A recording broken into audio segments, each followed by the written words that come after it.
May 9ಕ್ಕೆ release ಆಗ್ತಾ ಇದೆ. First of all heartly congratulations. ನಿಮ್ಮ ಎಕ್ಸೈಟ್ಮೆಂಟ್ ಹೇಗಿದೆ?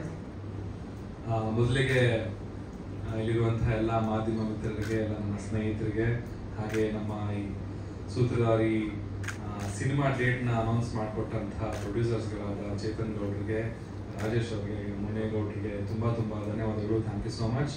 ಆ್ಯಂಡ್ ನಮ್ಮ ಚಿತ್ರತಂಡಕ್ಕೆ ಫಸ್ಟ್ ಥ್ಯಾಂಕ್ಸ್ ಹೇಳ್ತೀನಿ. ಕಿರಣ್ ಅವ್ರಿಗೆ, ಹಾಗೆ ದಾಸ್ ಸರ್ ಅವ್ರಿಗೆ, ಆ್ಯಂಡ್ ನವರಸನ್ ಅವ್ರಿಗೆ. 3 ಜನನು ತ್ರಿಮೂರ್ತಿಗಳ ಥರ ತುಂಬ ಚೆನ್ನಾಗಿ ಸಿನಿಮಾನ ತೆರೆ ಮೇಲೆ ತರೋಕ್ಕೆ ತುಂಬ ಪ್ರಯತ್ನ ಪಟ್ಟು ತುಂಬ ಕಷ್ಟಪಟ್ಟಿದ್ದಾರೆ ಅಂತಲೇ ಹೇಳಕ್ಕೆ ಇಷ್ಟಪಡ್ತೀನಿ. ಆ್ಯಂಡ್ ನನಗೆ ಈ ಒಂದು ಸೂತ್ರಧಾರಿ ಸಿನಿಮಾದಲ್ಲಿ ಲೀಡ್ ಆ್ಯಕ್ಟರ್ ಆಗಿ ನನ್ನ ಚೂಸ್ ಮಾಡೋದಕ್ಕೂ ಕೂಡ ತುಂಬ ಧನ್ಯವಾದಗಳು. Thank you so much. And Apoorva ಅವ್ರಿಗೂ ತುಂಬ ಥ್ಯಾಂಕ್ಸ್, ನನ್ನ ಜೊತೆ ಕೋ ಆರ್ಟಿಸ್ಟ್ ಆಗಿ ಆ್ಯಕ್ಟ್ ಮಾಡೋಕ್ಕೆ ಒಪ್ಕೊಂಡಿದ್ದಕ್ಕೆ. ಬಿಕಾಸ್ ನನ್ನ ಡೆಬ್ಯೂ ಮೂವಿ ಆಗಿತ್ತು. ಆಲ್ರೆಡಿ 2-3 ಸಿನಿಮಾ ಆ್ಯಕ್ಟ್ ಮಾಡಿದ್ರು. ಒಬ್ಬ ಹೊಸ ಹುಡುಗನ ಜೊತೆ ಆ್ಯಕ್ಟ್ ಮಾಡೋದಕ್ಕೆ ತುಂಬ ಥ್ಯಾಂಕ್ಸ್. ಆ್ಯಂಡ್ ಸಂಜನಾ ಅವ್ರಿಗೂ thank you so much. Dance song actually ನನಗೂ ಪರ್ಸನಲ್ ಫೇವ್ರೆಟ್ ಸಾಂಗ್ ಅದು. ಹಾಡಲ್ಲಿ ತುಂಬ ಚೆನ್ನಾಗಿ ಕಾಣಿಸ್ಕೊಂಡಿದ್ದೀರಾ, ತುಂಬ ಚೆನ್ನಾಗಿ ಡ್ಯಾನ್ಸ್ ಮಾಡಿದ್ದೀರಾ. ಆ್ಯಂಡ್ ಹಾಡು ತುಂಬ ಜನಕ್ಕೆ ರೀಚ್ ಆಗಿದೆ ಅಂತಂದರೆ ಅದರಲ್ಲಿ ನೀವು ತುಂಬ ಚೆನ್ನಾಗಿ ಕಾಣಿಸಿದ್ರೆ ಅದು ಒಂದು ರೀಸನ್. ಆ್ಯಂಡ್ ಮತ್ತೆ ಹೇಳಬೇಕಂತ ಹೇಳಿದ್ರೆ ಮೇ 9ನೇ ತಾರೀಕು. ಸೊ ಅದೇ ತುಂಬ ದೊಡ್ಡ ವಿಷಯ. ಇವತ್ತಿನ ಮೇನ್ ಉದ್ದೇಶ ನಾವು ಇವತ್ತು ಪ್ರೆಸ್ ಮೀಟ್ ಕರೆದಿರುವಂಥ ಕಾರಣ, ಸೂತ್ರಧಾರಿ ಸಿನಿಮಾ ಕರ್ನಾಟಕ ರಾಜ್ಯಾದ್ಯಂತ ಮೇ 9ನೇ ತಾರೀಕು ರಿಲೀಸ್ ಆಗ್ತಾ ಇದೆ. ನನ್ನ ಮೊದಲನೇ ಸಿನಿಮಾ ಇದು ಆ್ಯಸ್ ಎ ಲೀಡ್ ಆ್ಯಕ್ಟರ್ ಆಗಿ. ಇಷ್ಟು ದಿನ ನನಗೆ ಸಪೋರ್ಟ್ ಮಾಡಿದ್ದೀರಾ, ನಾನು ಮಾಡಿರೋ ಹಾಡುಗಳನ್ನ ಕೇಳಿದ್ದೀರಾ, ಇಷ್ಟಪಟ್ಟಿದ್ದೀರಾ. ಸೊ ಇವಾಗ ನನ್ನ ಹೊಸ ಪ್ರಯತ್ನ, ಒಂದು ಲೀಡ್ ಆ್ಯಕ್ಟರ್ ಆಗಿ ನಿಮ್ಮ ಮುಂದೆ ತೆರೆ ಮೇಲೆ ಬರ್ತಾ ಇದ್ದೀನಿ. ದಯವಿಟ್ಟು ಎಲ್ಲ ಥಿಯೇಟರ್ಗೆ ಬಂದು ಸಿನಿಮಾ ನೋಡಿ ನಿಮ್ಮ ಚಂದನ್ ಶೆಟ್ಟಿನ ಸಪೋರ್ಟ್ ಮಾಡಿ ಅಂತ ಕೇಳ್ಕೊಳ್ತೀನಿ. ಒಂದು ಇನ್ನೊಂದು ವಿಷಯ ಹೇಳ್ಬೇಕು ಅಂತ ಹೇಳಿದ್ರೆ, ಸಂಜನಾ ಅವ್ರ ಜೊತೆ ಡ್ಯಾನ್ಸ್ ಸಾಂಗ್ ಮಾಡಿ ಏನೇನೋ ಆಗೋಗ್ಬಿಡ್ತು ನನ್ನ ಲೈಫಲ್ಲಿ.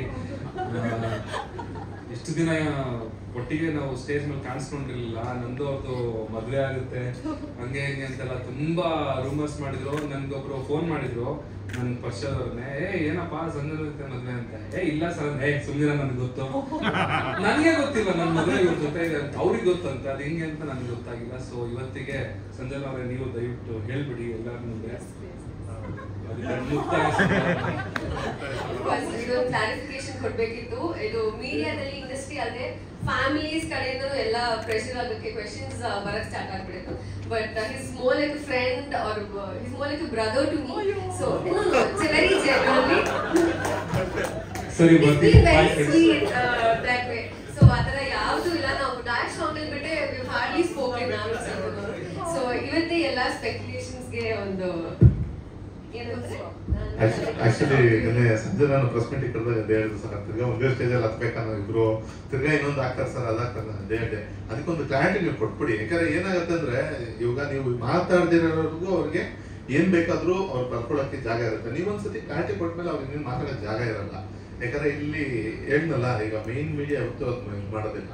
ಈ ಸಣ್ಣ ಪುಟ್ಟ ಇವರು ಟ್ರೋಲ್ ಅವರು ಸ್ವಲ್ಪ ಅದನ್ನ ಮಾಡಿರ್ತಾರೆ. ಬಟ್ ನೀವು ಕ್ಲಾರಿಟಿ ಕೊಟ್ಮೇಲೆ ಅದು ಅಲ್ಲಿಗೆ ಎಂಡ್ ಆಗುತ್ತೆ ಅಷ್ಟೇ. Okay bro.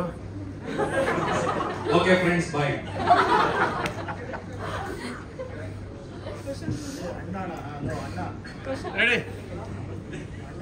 ಇನ್ನೇನ್ ಮಾಡ್ತಾರೆ ಪಾಪ, ಹಿಂಗೆಲ್ಲ ಪಾಪ ಟಾರ್ಚರ್ ಕೊಟ್ರೆ ಹೆಣ್ಮಕ್ಳಿಗೆ, ಹಿಂಗೆಲ್ಲ ಮಾಡಿದ್ರೆ ಇನ್ನೇನ್ ಮಾಡ್ಬೇಕು ಹೇಳಿ. ಅವ್ರು ಹಾಡ್ ಬೇರೆ ಬರ್ದು ಬಿಟ್ಟಿದ್ದಾರೆ ಡ್ಯಾಶ್ ಅಂತ. ಏನ್ ಬೇಕಾದ್ರೆ ಯಾರು ಪ್ರಶ್ನೆ ಮಾಡಂಗೆ ಇಲ್ಲ. ಅವರು ಕ್ಲಾರಿಟಿ ಅನ್ಕೊಟ್ರು. ಎಷ್ಟು ಅಂತ ಏನು ಮುಗಿಲ್ಲ ಮಾತಾಡ್ತಾರೆ. ಏನು ನಾನು ಅಷ್ಟೇ ಬಿಡಿ, ಬೇಕಿತ್ತು ಅನಿಸ್ತಾ ಇದೆ. ತಿರ್ಗಾ ರೀಲ್ ಆಯ್ತು. ಸ್ವಲ್ಪ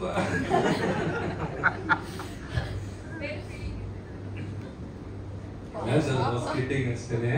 ಮೇ 9ಕ್ಕೆ ಸಿನಿಮಾ ರಿಲೀಸ್ ಆಗುತ್ತೆ.